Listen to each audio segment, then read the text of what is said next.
Eh bien les gars, cela a été une longue attente jusqu'à ce moment, vous n'avez aucune idée.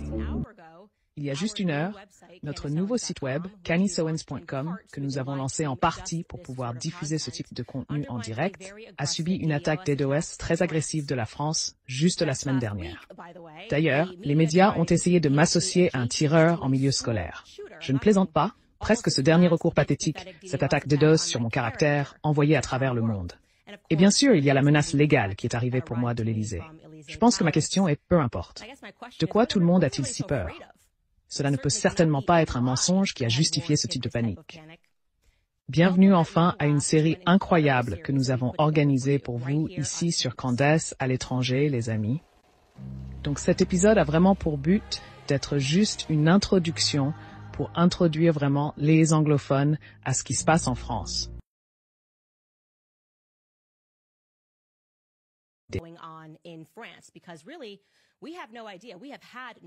Donc, commençons simplement par un point où nous pouvons tous être d'accord.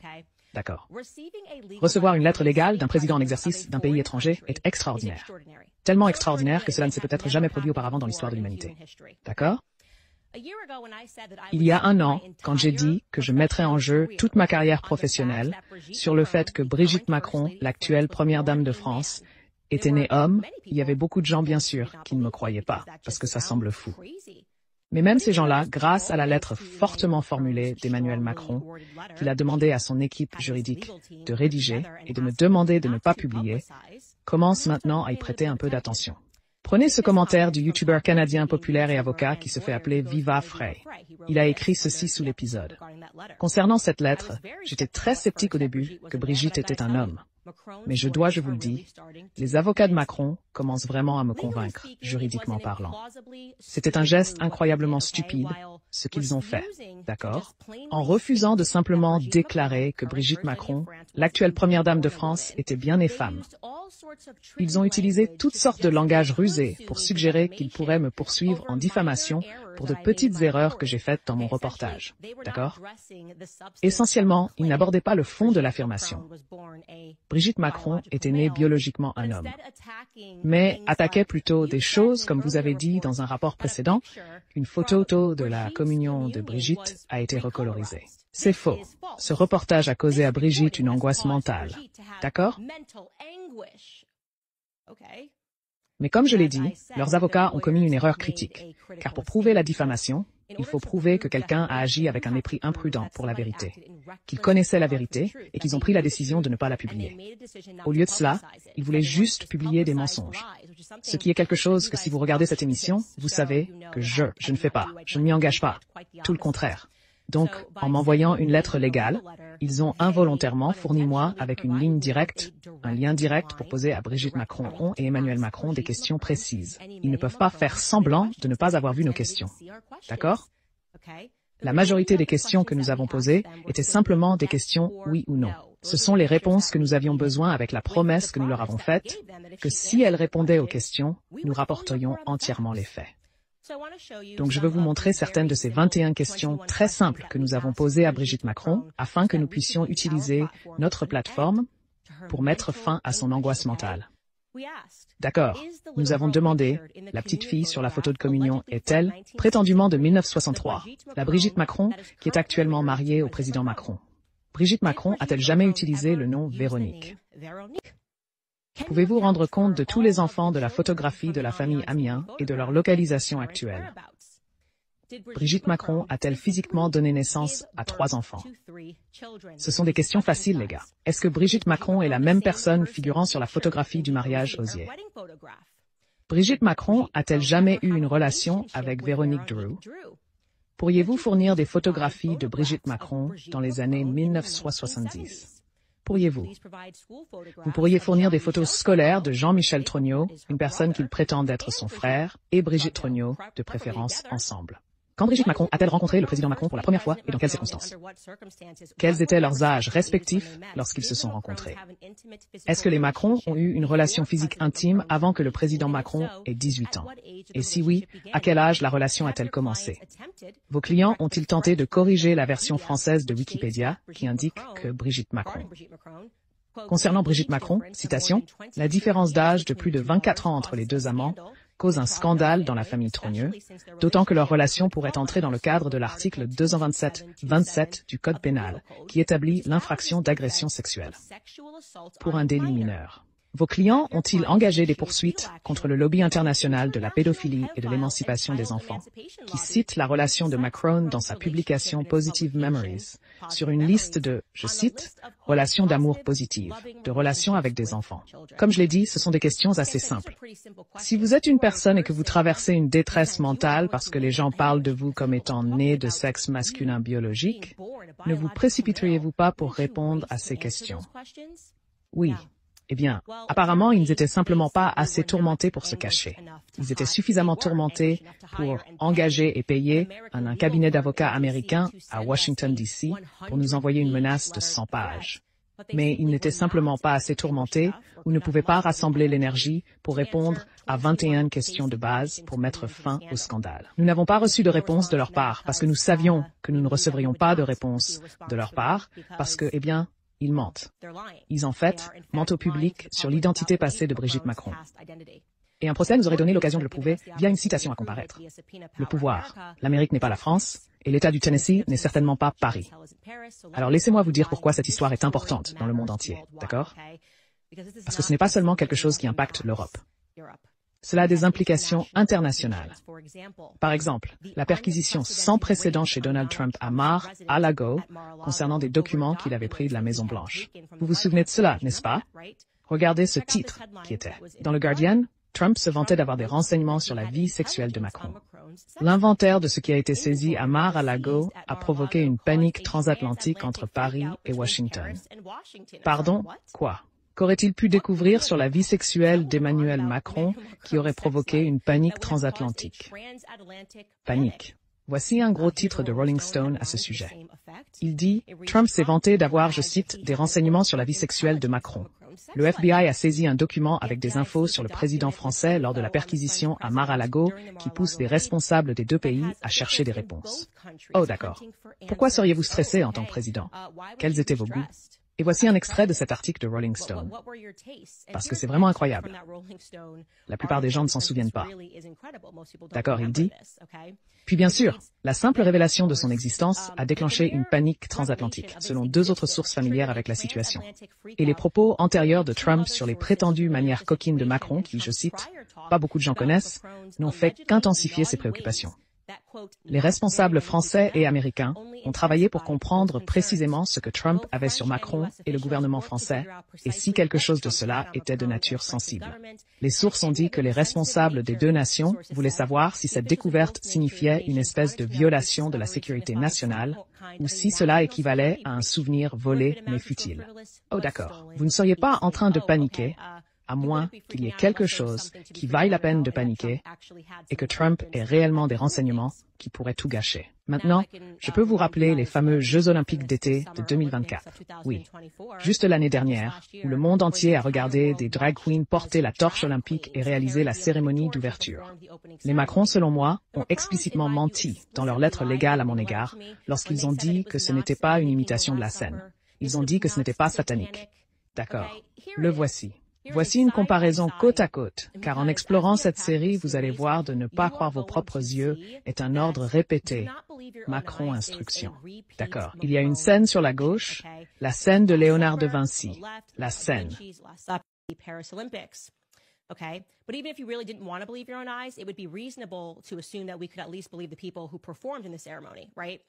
The lead performer was a lesbian named Barbara Butch. And following the performance, here's what Barbara Butch posted on Instagram.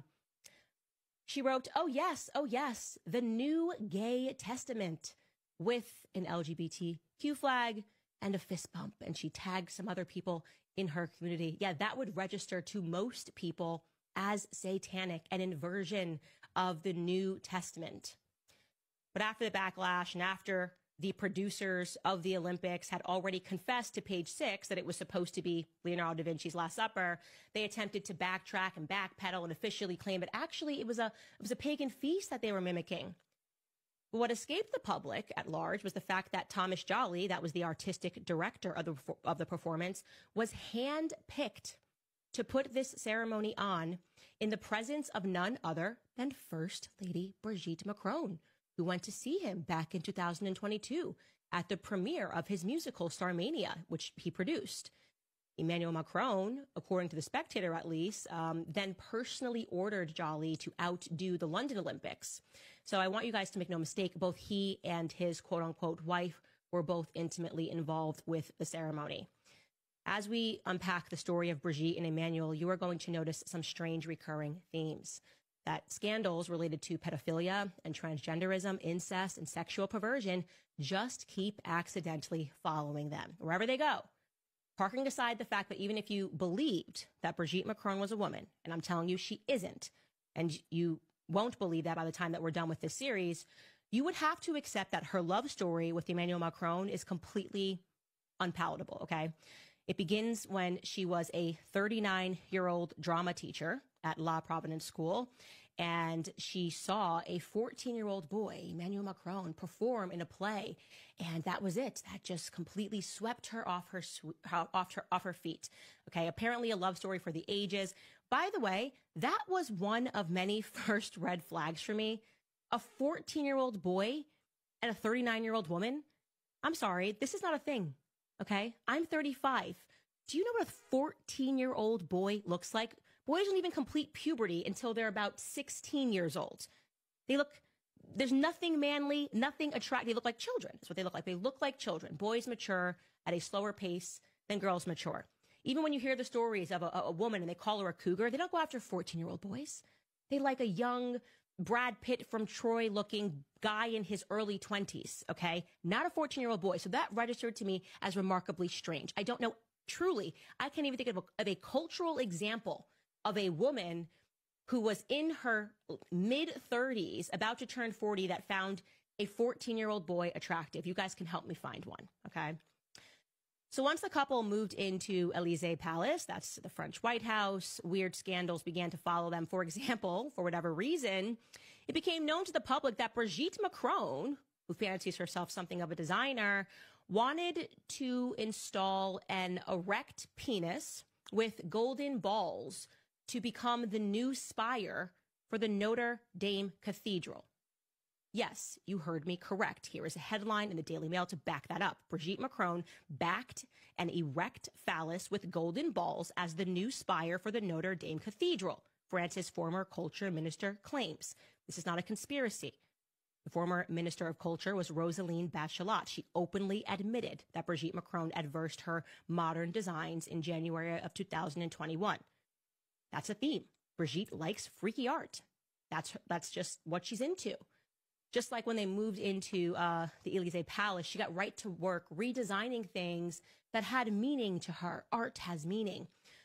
Just one example, she handpicked a carpet from an artist known as Claude Levesque, okay? This is a photo we're showing you right now of that hand-picked carpet. She really wanted to get involved, and that piece was known as Black Sun, okay?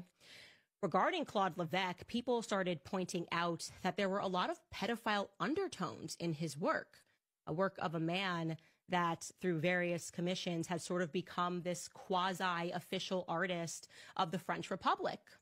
Le Monde, and just so you know, Le Monde, you're going to hear me speaking about that a lot, that is the French equivalent to the New York Times. This is what they wrote about Claude Levesque's lifestyle. Quote, Claude Levesque refers to the teenagers around him as his godchildren, nephews, assistants, and even sons. Il transporte autour du monde ce qu'il sort pour les repas et qu'il expose dans chaque recoin de ses deux maisons était, selon l'artiste dans ses interviews, je cite, « donné par des amis, des souvenirs trop intimes pour en parler ».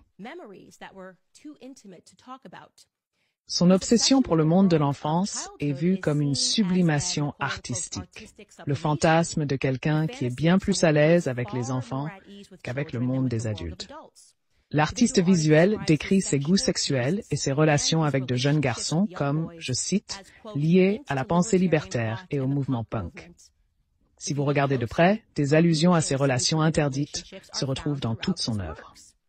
Ici, il y aurait une citation du livre Le Roi des Aulnes de Michel Tournier, qui est un livre qui parle d'un homme. Il a beaucoup de connotations pédophiles, juste pour que vous sachiez. Là-bas, une référence à La Nuit du chasseur, avec Robert Mitchum en prédicateur diabolique traquant 2 enfants innocents. Plus d'innombrables allusions au film culte de Visconti, Mort à Venise, où le beau jeune Tadzio est idolâtré par un homme vieillissant. D'autres allusions sont plus cryptiques, comme cet extrait de presse qui apparaît dans son livre. Vacances en France. Et cela fait allusion à Jackie Cassermertz, un enseignant pédocriminel qui a fait un carnage. C'est une histoire vraie à Nièvre. C'est une ville française de 1970 à 1987, avec plus de 70 victimes. Il a finalement été condamné en 2001 à 18 ans d'emprisonnement.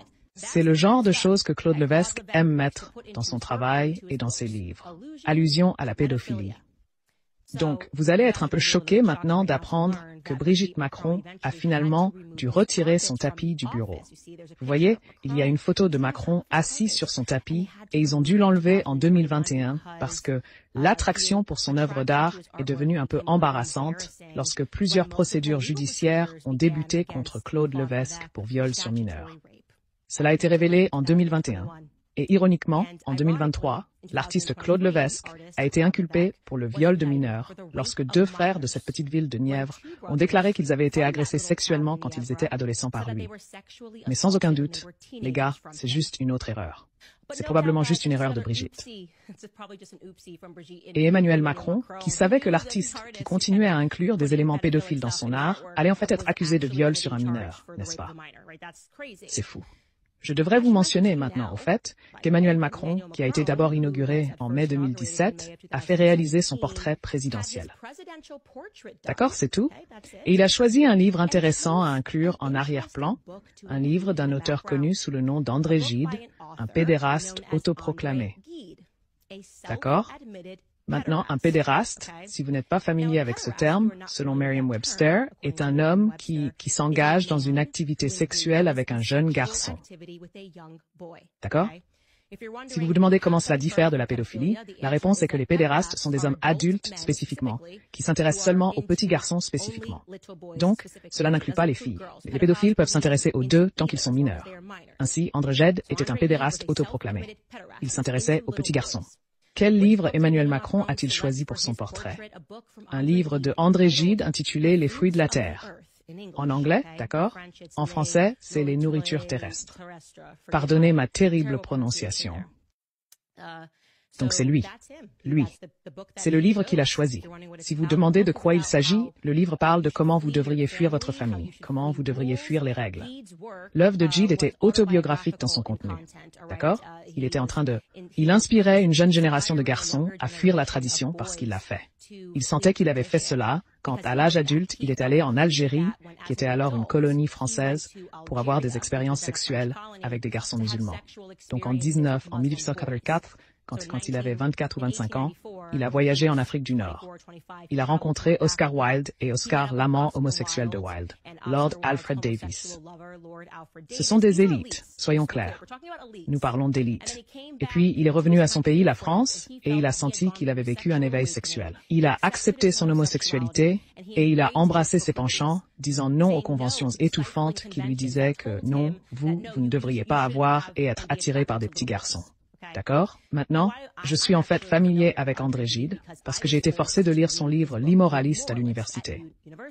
Et oui, c'est à propos d'un voyage en Algérie et qui est évidemment autobiographique dans son contenu.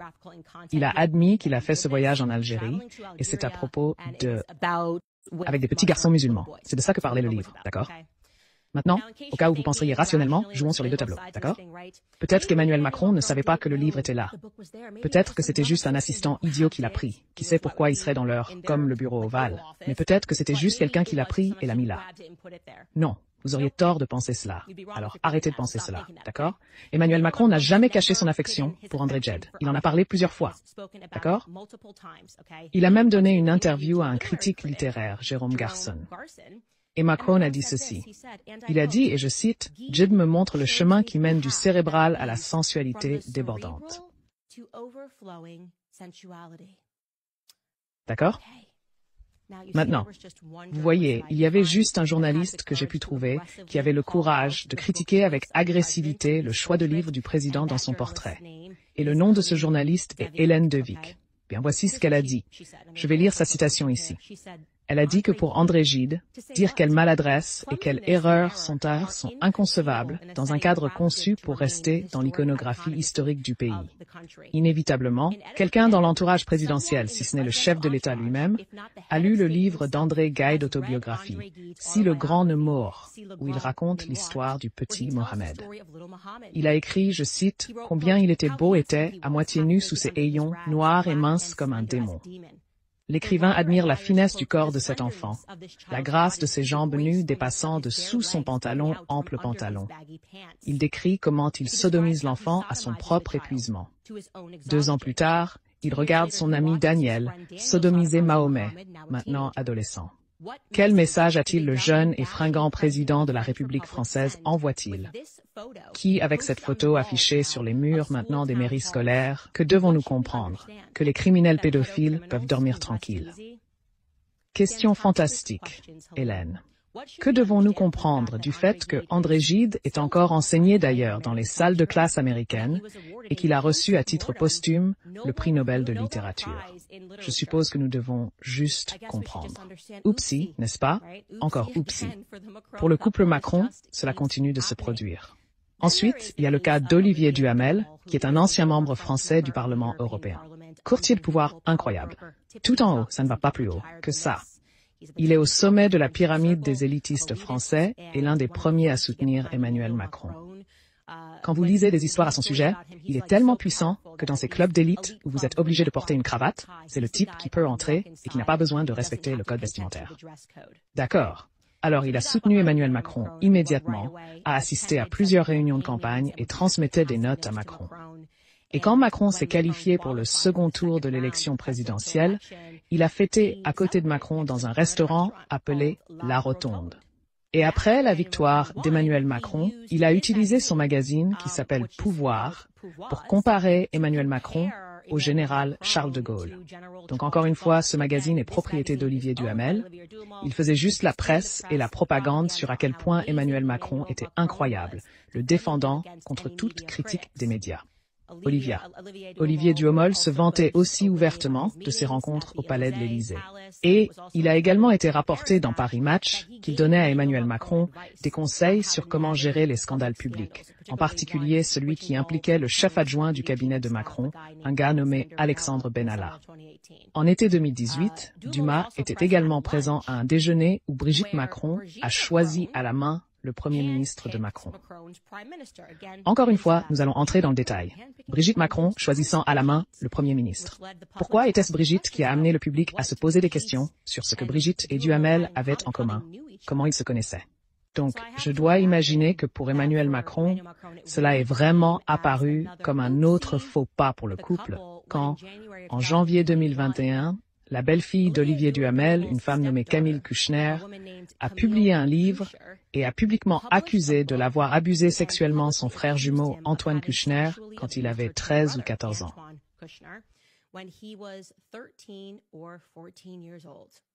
Le Monde, encore une fois, c'est l'équivalent du New York Times français, ont été ceux qui ont révélé l'affaire. Maintenant, selon le livre de Camille, qui a été intitulé en anglais The Big Family, la Familia Grand Theft, les viols ont eu lieu dans les résidences d'été d'Olivier Duhamel, dont une appelée Master Gainsdoor à Sonnery-sur-Mer. Pardonnez-moi pour ce mauvais français, où apparemment des générations du clan du Homo avaient reçu. Essentiellement la crème de l'intelligentsia française dont la moralité était maintenant exposée publique. Et pour détruire des personnes qui touchent à leur véritable pouvoir. Et ne vous y trompez pas, Brigitte Macron et Emmanuel Macron viennent d'un cercle et d'un syndicat de véritable pouvoir. Ancien argent, pouvoir. Mais c'est un nouveau monde, d'accord? Et je vous dis que si nous n'avons pas plus de courage à travers le monde et partout dans le monde, nous assistons à cet éveil pour nous opposer à ces monstres, d'accord? Pour résister aux gens qui pensent qu'ils peuvent ordonner, traverser scandale après scandale de pédophilie, sans avoir à répondre de leur passé bizarre et les choses qui les intéressent. Pour ne même pas avoir à répondre aux questions de base sur leur sexe biologique. Si nous n'avons pas le courage de résister à ces gens qui mettent des pédérastes sur leur bureau, pour se moquer de nous en prenant leur portrait présidentiel parce qu'ils se considèrent comme intouchables, quel monde laisserons-nous à nos enfants?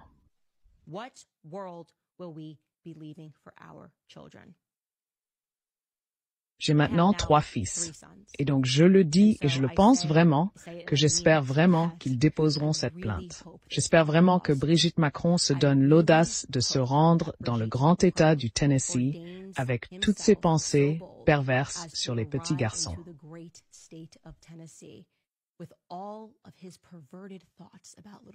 J'espère vraiment. J'espère vraiment que cela, le courage de Xavier Poussard et ce que je suis prêt à défendre, inspire tout le monde à comprendre que quelque chose de très sombre et de très démoniaque se passe.